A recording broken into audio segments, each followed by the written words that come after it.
Daniel 5. Belshazzar the king held a great feast for 1,000 of his nobles, and he was drinking wine in the presence of the 1,000. When Belshazzar tasted the wine, he gave orders to bring the gold and silver vessels which Nebuchadnezzar his father had taken out of the temple, which was in Jerusalem, in order that the king and his nobles, his wives, and his concubines might drink from them. And then they brought the gold vessels that had been taken out of the temple, the house of God which was in Jerusalem, and the king and his nobles, his wives, and his concubines drank from them. They drank the wine and praised the gods of gold and silver, of bronze, iron, wood, and stone.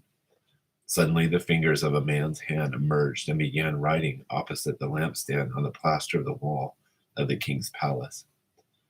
And the king saw the back of the hand that did the writing. Then the king's face grew pale, and his thoughts alarmed him, and his hip joints went slack, and his knees began knocking together. The king called aloud to bring in the conjurers, the Chaldeans, and the diviners. The king spoke and said to the wise men of Babylon, "Any man who can read this inscription and explain its interpretation to me will be clothed with purple and have a necklace of gold around his neck and have authority as third ruler in the kingdom." Then all of the king's wise men came in, but they could not read the inscription or make known its interpretation to the king. Then King Belshazzar was greatly alarmed. His face grew even paler, and his nobles were perplexed. The queen entered the banquet hall, and because of the words of the king and his nobles, the queen spoke and said, "O king, live forever. Do not let your thoughts alarm you, or your face grow pale, or be pale.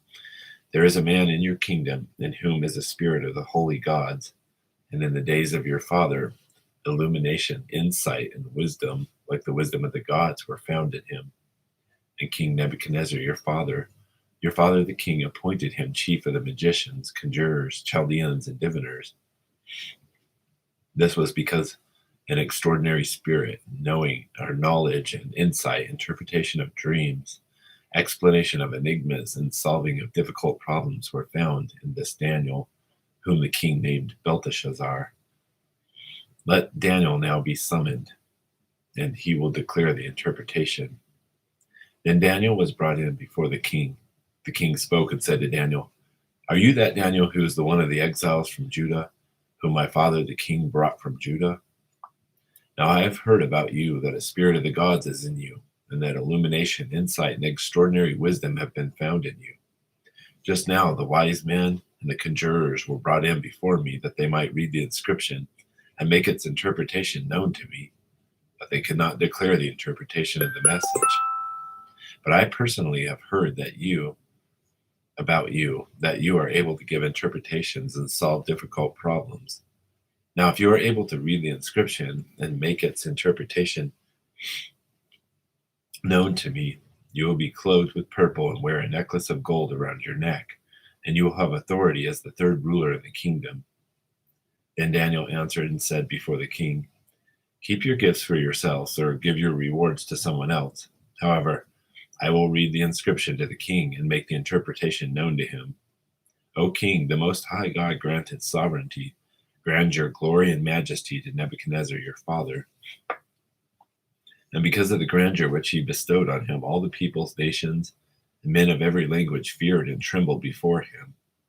Whomever he wished he killed, and whomever he wished he spared alive, and whomever he wished he elevated, and whomever he wished he humbled. But when his heart was lifted up and his spirit became so proud that he behaved arrogantly, he was disposed from his royal throne, and his glory was taken away from him.